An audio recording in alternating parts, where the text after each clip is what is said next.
Colt fans, congratulations. Sincerely, honestly, congratulations. If you've been following this channel, you have known that I am a Colt. I'm actually happy for you, Colts, because I am a Carson Wentz fan. I think Carson Wentz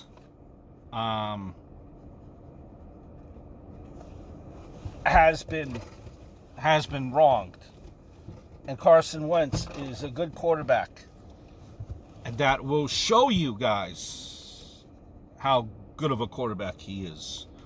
Now, let's make no mistake about it. He had a horrible year last year. That's understood. That's a given.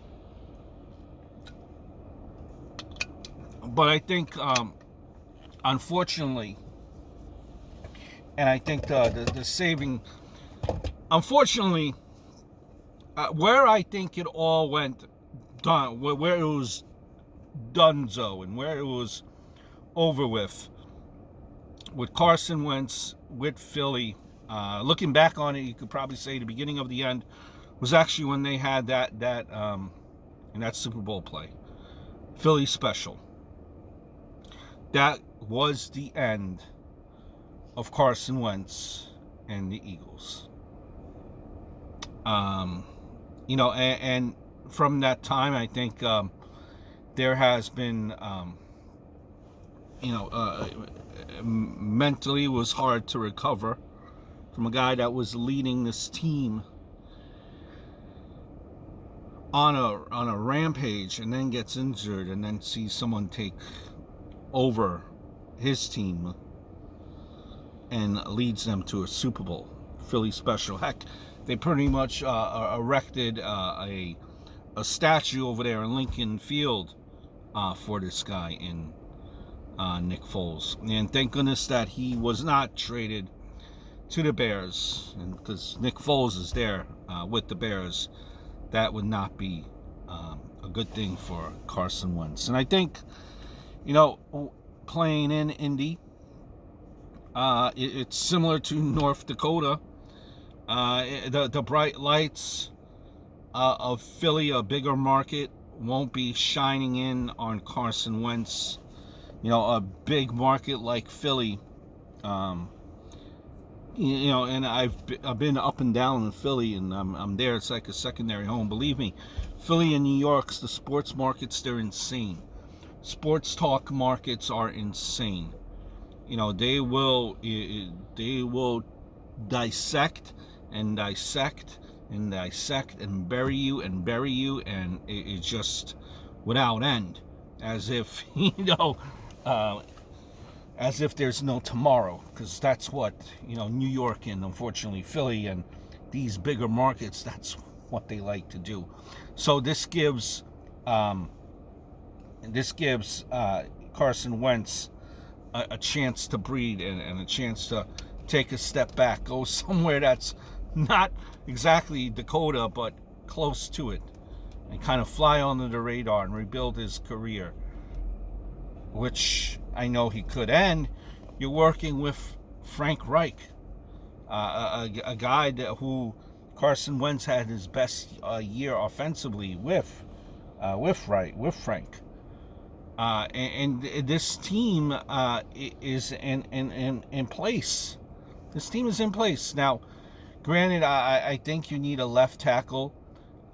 T.Y. Hilton, I don't think he's the receiver that he once was. A little bit of an older receiver. But it's going to be successful. It's going to work. And you Colt fans, don't need to worry too much.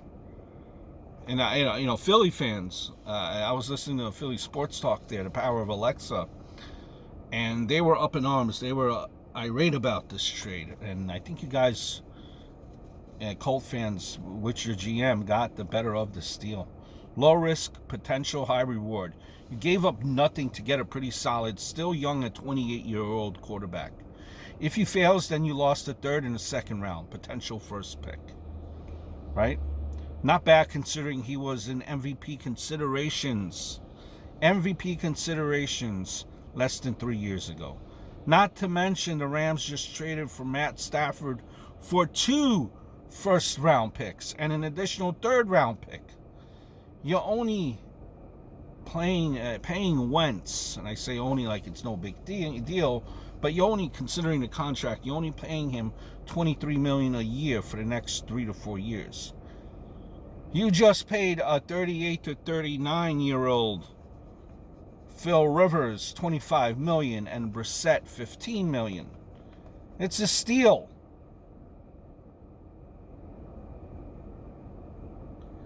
The Eagles are taking $33 million of dead cap money for his contract. You Colt fans are not taking the full thing.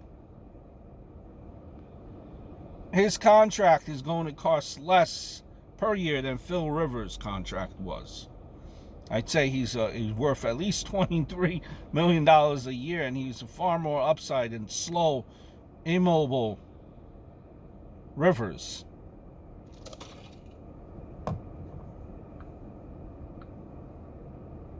It's a great move. It's a great move. And it's kind of puzzling how all of a sudden the Eagles, just coming off of the verge of being a Super Bowl team, you would figure that this team would be a dynasty. Now they're in now they're almost a laughing stock of how the Washington football team was recently. Ron Rivera, I think, helps the Washington football team a lot there. Reputation, I think they're on the right path. But Wentz carried that broken team of practice squad players into the playoffs in 2019. In 2020, instead of fixing the offensive line and receivers core, they draft another quarterback. There is no offensive line there to protect what was supposed to be your franchise quarterback. He has no weapons to throw to. And you in the run game, you only had one real running back. Defense was atrocious. They complain that Wentz needs to get rid of the ball and stop trying to make plays happen, and that's hard to do in a pocket that is constantly collapsing. You bench Wentz, put in the rookie who one game is the savior of the team because he's mobile and he extends the plays. Then the team returns to normal, and then you lose the rest of the games.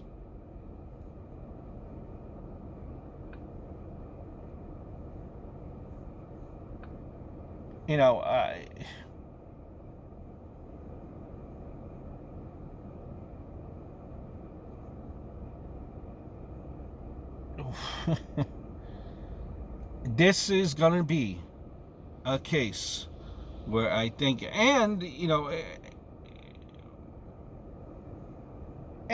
just the whole management in itself, you scratch your head. I mean, you get rid of the guy who apparently did not want to start Wentz and Peterson. You got rid of him. And then you get rid of the quarterback as well. So why not just get rid of it's a mess. It's a mess in Philly. And I'm very ecstatic that Carson Wentz is out of that horrible situation. Look for Carson Wentz to completely light it up for you Colt fans. Hope all is well.